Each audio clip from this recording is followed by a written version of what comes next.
It's noon here in Ventnor City, New Jersey, and our nation's capital, Washington, D.C., and this is CarEdge Live for Tuesday, January 28th, with your hosts, me, Ray, and, well, that good-looking young man, Zach.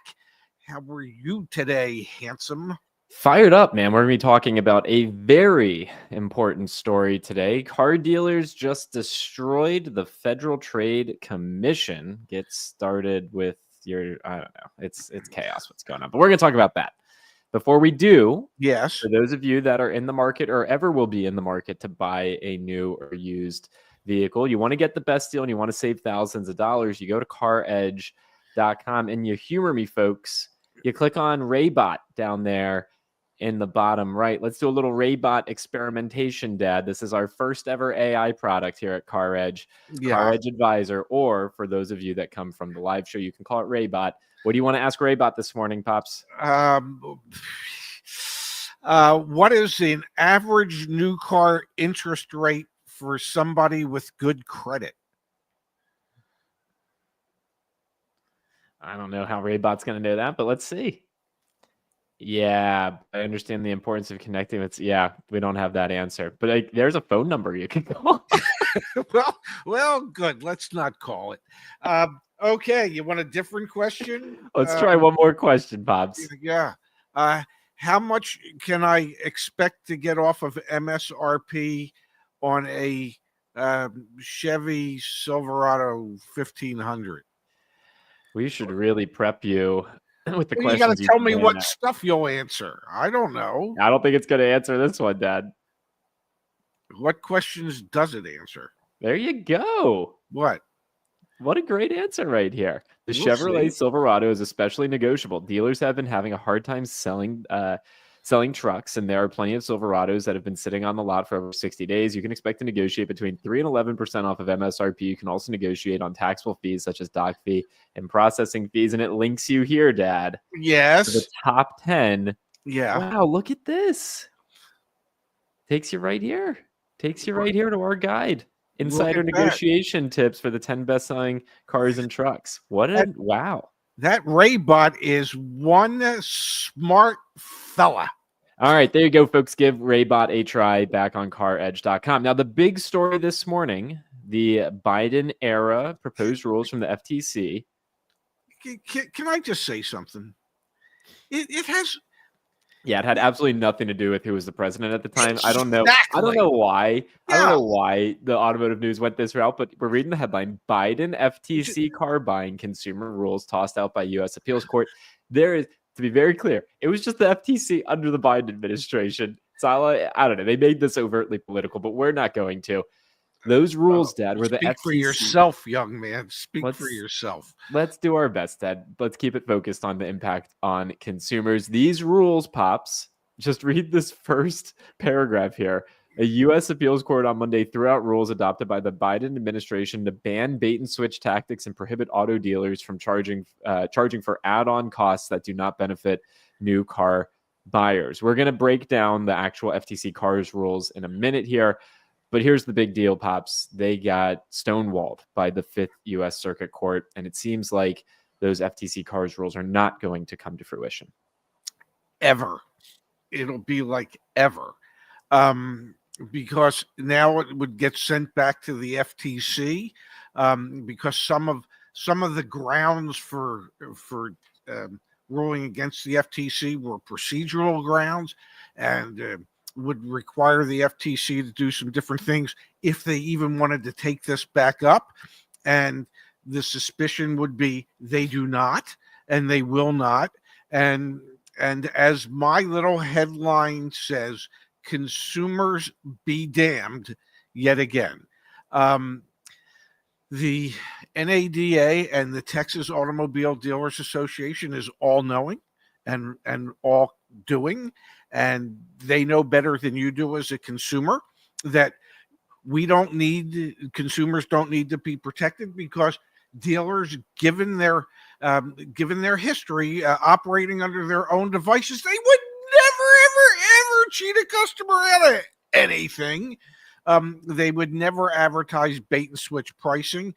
They would never advertise prices with incentives that 99% of the population doesn't qualify for. It is, yeah, believe me, the National Automobile Dealers Association knows better than you do, folks. You don't need protection. You don't need to be protected at all. You leave it to they're not going to hurt you. They're not going to reach into your pocket and take out all your money. They're going to treat you honestly, fairly, transparently, because that's the way we've all. Maybe we haven't seen it operate like that. I'm not sure. Let's break down for everyone what the FTC's cars rules were, Dad. We wrote about this all the way back in 2023. We've been talking about this for a long time. It's really, really simple, folks. Here's how the cars rules were intended to protect consumers and benefit honest car dealers. Number one, the rules prohibit deceptive information about pricing, financing, add-ons, and other material information. Number two, dealers are required to disclose the offering price, which is the actual price anyone can pay for the car, excluding only required government fees. Number three, it would be illegal for car dealers to charge for add-ons that don't provide benefit to consumers. And number four, dealers would now be required to get customers express informed consent before charging them for any amount. These are the rules. These are the four rules that the National Automobile Dealers Association and other organizations were saying would be onerous to the industry and, quite frankly, would make the car buying process less fair and less efficient, is what their push was. Yes. And that's obviously what the U.S. Appeals Court here in the state of Texas decided was to push back and say, hey, we are not going to move forward with these rules to protect consumers. Yeah, it is. Listen, I realize that states have rules and regulations regarding similar type activities by dealerships, and we've had this conversation any number of times. There are rules on the books, either locally, statewide, even federally, and if they are not enforced, it doesn't matter. If there is no enforcement arm to any of this, then it really doesn't matter. It's like a salesperson trying to sell a car to a customer and just verbally rattling off every piece of information there is about the car, regardless of how it might impact the customer. It is called what I call FAB, features and benefits. So if a salesperson is just going over features and never explains the benefit to the customer, it has no value. And so the same applies here. If the states have rules and regulations regarding this type of activity, but they don't enforce them, well, then it has no value. It is strictly conversation. It is not protecting anybody. It is not selling anything.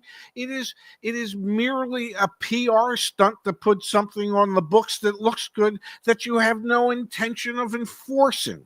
And we know that when they do enforce things, and just recently, 6-8 weeks ago, the Canadian company that owns dealerships in Illinois, between the Illinois Attorney General's office and the FTC, they got this dealer group to write a check for $20 million because they were ripping customers off. So if they want to enforce it, they can. And guess what? They can get dealers to write that check, not admitting any wrongdoing. Mind you, we didn't do anything wrong. We just felt it was in our best interest to stroke you a check for $20 million. So it's just incumbent upon, if the feds can't do it, or if the Fifth Circuit Court says the way the rules were written and the way they came about it was procedurally incorrect, well, then it's up to the states just to enforce the rules and regulations that are already on the book. I hear you, Dad. And that's what needs to be done, because otherwise it's a waste of everybody's time. I mean, we've certainly put a lot of effort, energy into this, to be very clear. Like, it was the first time Automotive News, the industry publication, ever referenced CarEdge was way Yeah. back when thousands of people referenced our names, Ray and Zach Shefska, in the comments during the open public comment period. I want to come here, Dad, to the Automotive News article because there's just some interesting context here that's important for our community to understand. The National Automobile Dealers Association president, Mike Stanton, called the decision a, quote, victory for the rule of law and a great outcome for consumers. He added the rule would, quote, would have added massive amounts of time, complexity, paperwork, and cost to the car buying and car shopping experience for virtually every customer. I'm going to just keep reading this so we can all have the context. The FTC has brought complaints against a number of auto dealers. It won a $20 million settlement in December from a group of 10 car dealerships that had accused of systematically defrauding consumers looking to buy vehicles. Judge Stephen Higginson dissented from a ruling saying Congress in 2010 gave the FTC authority to issue regulations that would require, quote, price transparency and rules against deception, which would spur billions of dollars in economic benefit to consumers. Quote, Congress authorized, the FTC to regulate unfair and deceptive motor vehicle dealer practices, which inflict immense proven harm on consumers. The judge wrote, he noted that the rule came, quote, after a decade of roundtables, comments, and over 100,000 consumer complaints, many leading to federal and state law enforcement actions against unfair and deceptive motor dealer practices. So I think the long story short here is that car dealers are incredibly influential and powerful as a lobbying institution. Yes. The FTC is not going to come in to rescue and save anybody. And at the end of the day, even what you're saying, Dad, about local states attorneys general, not going to rescue you either. You have to be knowledgeable. Yeah, there's no one is looking out for you when you go and spend, what's the average transaction price for a new car? $49,740. You're going to go spend 50 grand, folks. Watch some of our damn videos first. Even if it's not ours, just do your homework, because this is proof positive. No one's looking out for you. And the industry makes a ton of money when you come in and you don't know what's going on. You need to look out for yourself. You need to advocate for yourself. You need to educate yourself. If we hope that or want somebody to protect us from ourselves, it ain't going to happen. Okay, it's just it's not going to happen. Sorry, Dad. Can you share? Because you did this for 40 years. Can you share an example of a customer who didn't know what was going on and an example of a customer who did know what was going on? Because you saw this day in and day out. Let's get off of our pedestal. Everyone knows how we feel about this. Let's share some examples of like how it actually impacts the bottom line for a consumer. Well, I guess it depends on where you worked. I Ray Shefska personally would not advertise a price of a vehicle that I could not and would not sell that vehicle for. Okay. So if there was an advertised price, whether it was the newspaper, whether it was mentioned on a radio ad, whether it was on a TV ad, wherever it was, whether it was on our website, whatever it was, that was the price we could sell it for. Now, are there dealerships out there? And you just had an example of it the other day where there was a dealership selling a car for $20,990. And it said sale price $18,995. And then in the big print, it said, that's based on you financing it through us and putting down $1,995 in cash or trade equity. Okay, well, what's the biggest font that you see there? Sale price. Okay, but that's not the sale price. And so that's the type of crap that people are confronted with on a daily basis. Now, obviously, the dealer has no shame because they're willing to advertise it like this. And you've heard me say this in the past. If a dealer principal who owns an automobile dealership were to be confronted by something like this in something he or she was trying to purchase, they would be the ones screaming the loudest. It's deceptive. It's not fair. It's BS. It's crap. I'm going to take you to court.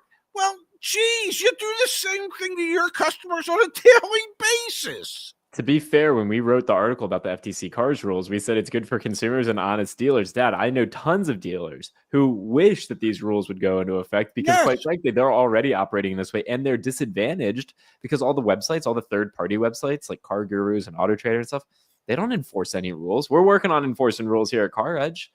Damn right we're working to enforce those rules because it's useless. It's a waste of everyone's time to have crap thrown out at them, BS pricing, all those things. So anyway, we're working on it here because wow, there needs to be an arbiter of truth, and it's certainly not going to be the federal government. That's become very clear. Well, and it's not going to be the dealers, No. you know. And you know, I saw a comment about this on LinkedIn, and one of the comments was from someone I know, and his comment was 80% of the dealers do it right.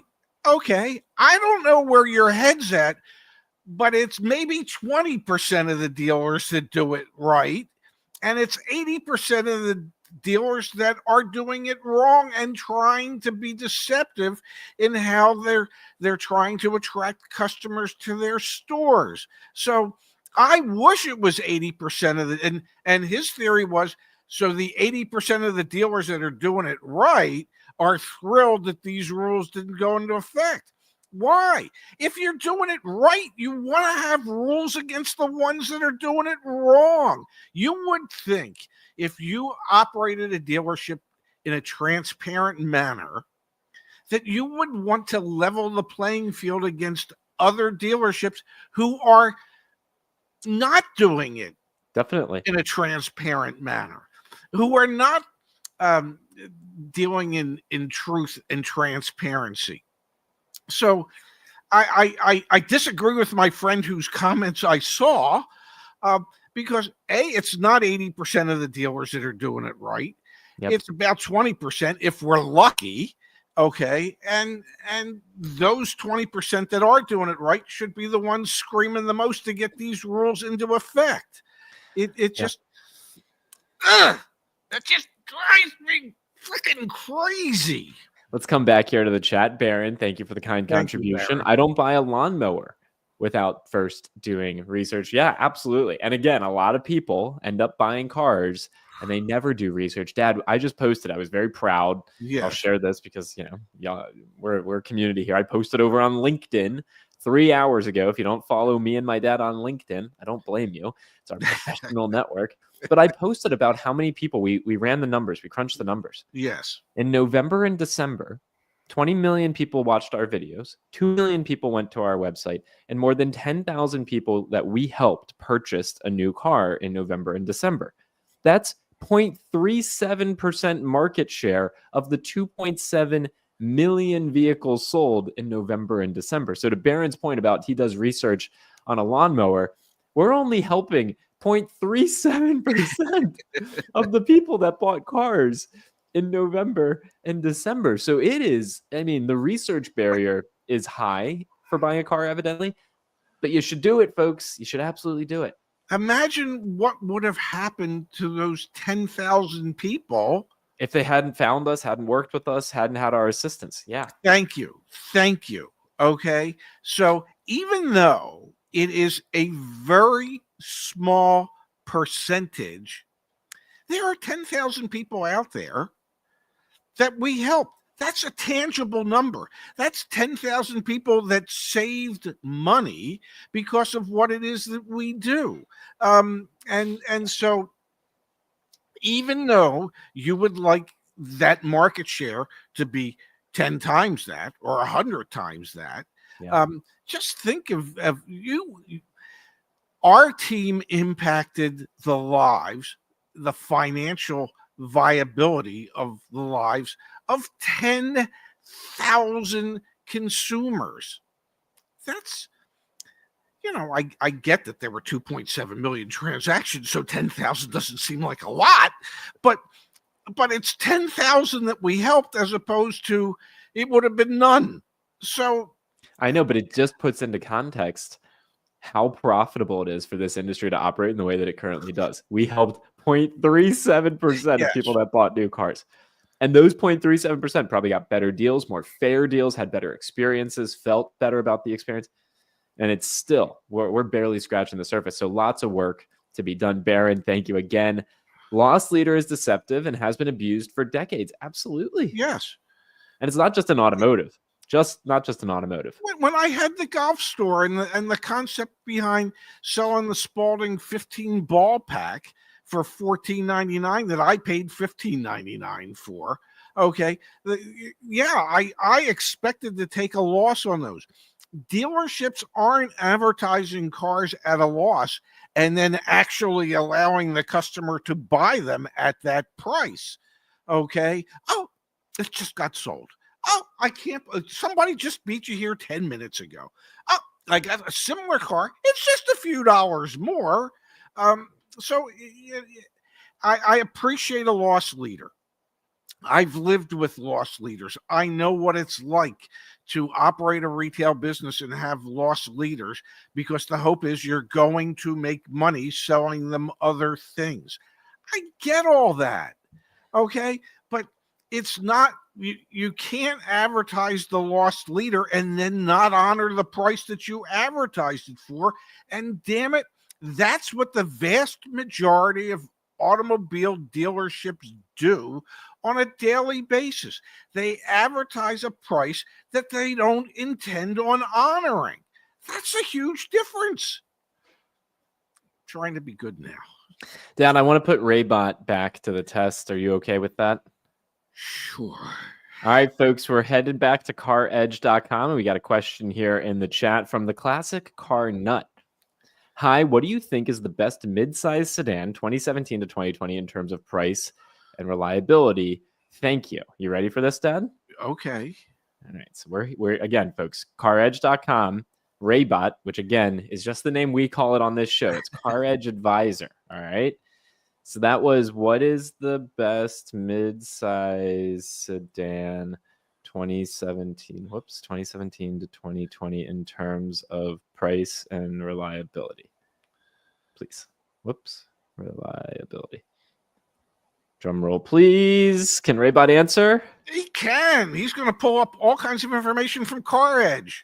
The Toyota Camry is a great option for a midsize sedan from 2017 to 2020. It is known for its reliability and value. The Honda Civic is also a good choice, known for its reliability, spacious cabin, and fuel efficiency.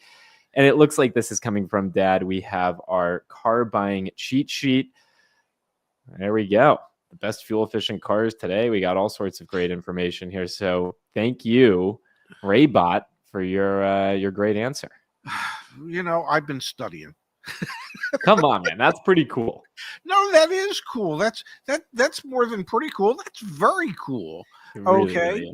really is. That you know, I wanted to call Raybot Pocket Pop because you could keep me in your back pocket, but now you can just whip out your cell phone and ask me a question.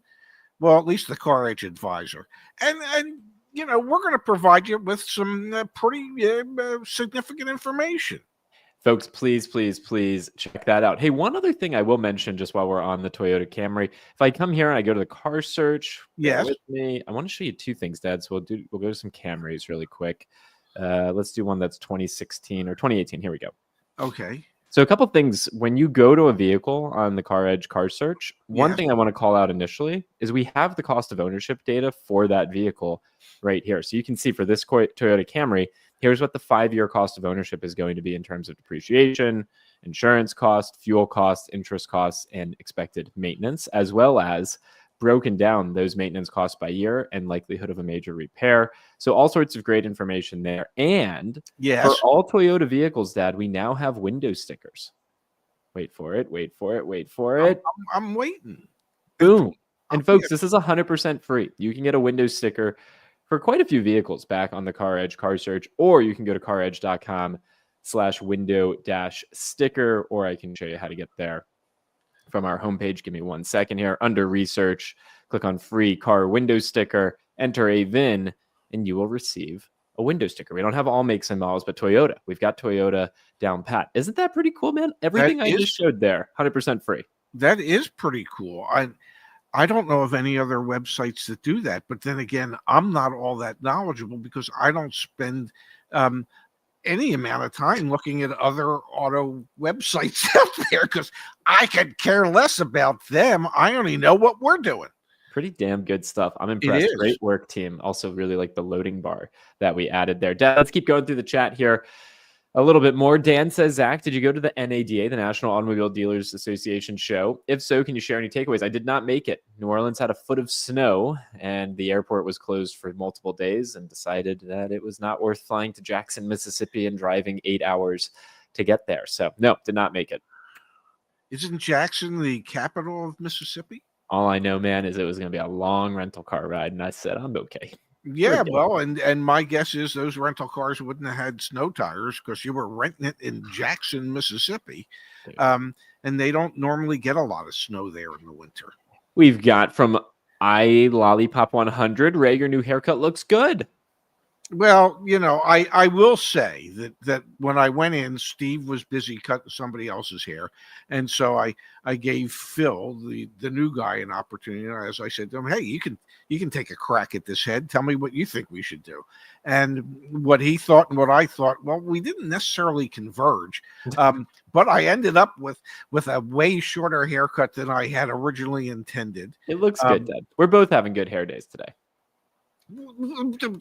How do I have a hair day any day? I don't have enough hair to have a hair day. It's looking good, man. It's looking good. Okay, cool. Thank you. Hey, I want to let you know, Pops, Phil on our team, who you know Phil and appreciate dearly. Phil's leading the Raybot charge, by the way. So everyone in the chat, you see Phil's in the chat here with us. Phil, throwing an idea out there. When we got the answer of Toyota Camry, we should link people to the car search. I know you're already one step ahead of me on that, but holy cow, man, is Raybot inspiring and exciting. We've got from Charlie's Hamburgers. What happened to the guests today? Unfortunately, Archie was not able to join us, but we're lining up more guests in the future. We're going to have at least one dealer guest per week so that we can get their take on what's going on in the market. And yesterday we did our first round of testing for the new call-in format. So we've got a third person that'll be joining the show, Brandon, on our team, who will be screening calls and then bringing them into the show live. So stay tuned. CarEdge Live is going to be a little bit news and a lot of it your phone calls moving forward. So stay tuned for that. Carl wants to know if we're going to be at the DC Auto Show. We went a couple years ago, didn't we, Dad? We did. Yes, we did. And your question is, are we going again? You can. When is it? Give me a second. DC Auto Show. You know, I will be in DC from February 7th to February 14th. It's from January 31st to February 9th. So sounds like we will be making an appearance at the DC Auto Show. Maybe my dad won't. Yeah, maybe my dad won't. Maybe not. I'll go. No. Let's not share. That's not our news to share. That's not our news to share. Okay. It's not. Okay. Do you think you should share it? Share what? We've already shared that Dara's pregnant. I know, but we shouldn't share that much detail. Okay. She won't be pregnant someday soon. That I think we're allowed to say, definitely. All right, Joe. Joe suggests we come up with lawnmower edge. There you have it. How about mattress edge?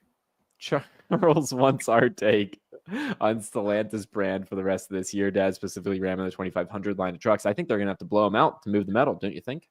Yeah, I blow do. Them out and discount them significantly. And I think I saw when I was watching something, what is it? They have $6,000 or $6,500 cash back on, I thought it was Ram 1500s. I could be wrong.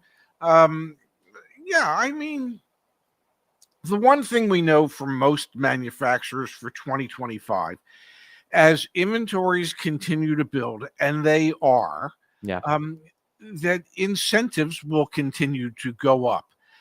The fact that the average transaction price for new cars in December was $260 below $50,000 just indicates to me that we're going to need to see more and more incentives, because dealers today say, believe it or not, there could be an affordability issue. Could be. There is an affordability issue. And the way that the manufacturers and the dealers will address it is dealers will be more aggressive in pricing, and manufacturers are definitely increasing the incentives that they're offering. Big time. So yeah, you will, some brands you'll see more incentives than others. Ram would be a brand. Stellantis in general would be brands that you would probably see more incentives than you might on some other brands. Talking about incentives, it's worth mentioning we're running our end of month promotion back at CarEdge.com. Under buy or lease a car, we have $100 off our concierge car buying service and 20% off CarEdge Insights, the tools that our team uses to get you the best deal. Check it out, CarEdge.com, and under buy or lease a car buying or leasing service, CarEdge Insights, $100 off and 20% off, respectively. Dad, I want to jump here to the chat. Before I do, I want to share one other thing from social media, which is we're working on another new product, guys, which are buyer's guides for pretty much every new car under the sun. So when you come to CarEdge and you say, hey, I'm interested in buying a Ram 2500, we're working on a buyer's guide for that particular vehicle in your area.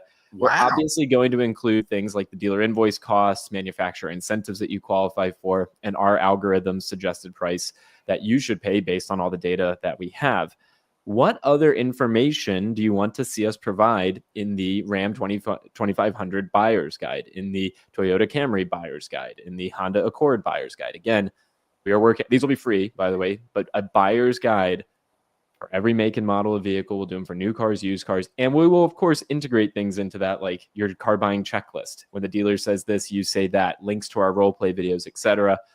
Let us know, what information do you want to see in the CarEdge buyer's guide? It's a big initiative that we're working on here at CarEdge. Let us know in the chat or in the comments. What do you think, Dad? The CarEdge cost of ownership data that we have, because that goes a long way in helping you decide, well, should it be a Ram 1500 or should it be a Chevrolet? So there's certain things that there you need to look at that should be part and parcel of that buyer's guide. I think that would be phenomenal. Yeah, if anyone has thoughts on the buyer's guide, please put it in the comments and chat. Phil, I know we're working on this. Very excited to see what we're able to do. Justice, definitely want you to influence how we approach this as well. From Matthew, thank you, Matthew.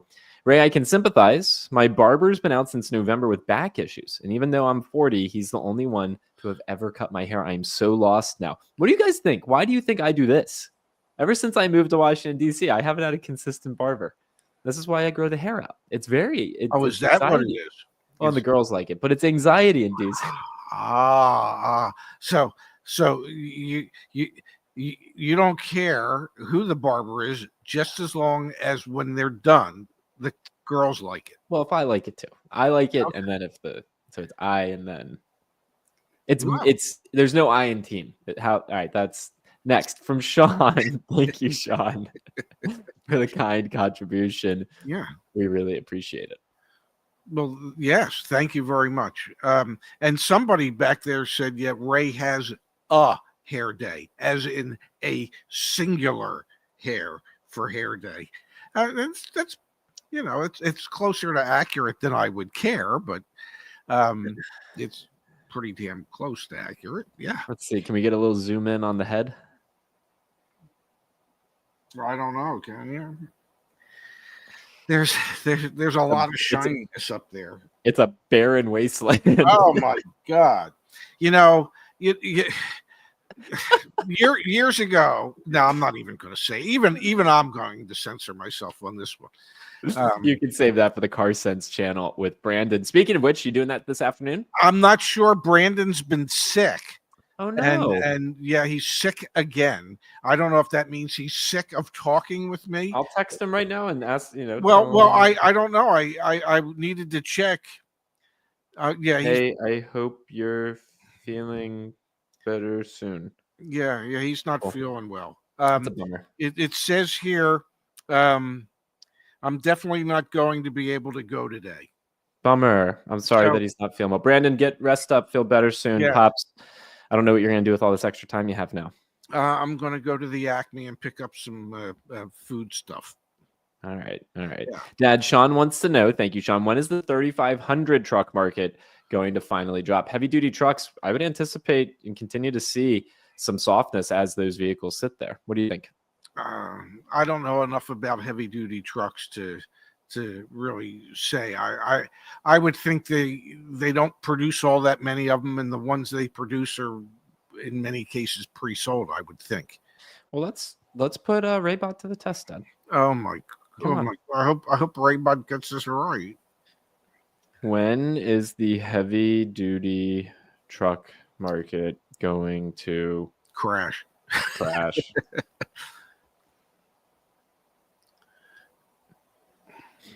Truck prices are likely to continue to decline in the coming months. The market dynamics are shifting, and automakers will not be able to hold out against consumer pushback forever. Incentives are increasing and interest rates are dropping, which will lead to lower prices. That comes from our predictions from 2025.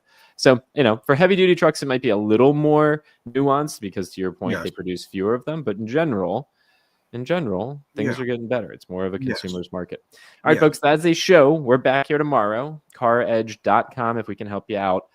We would love to, so please check it all out. Please share that feedback I was seeking out, by the way, for the buyer's guides. And yeah, we'll do it all again tomorrow, Dad. I'm looking forward to it. I don't know about you, but I'm looking forward to it. I am. I'm excited. Today was fun.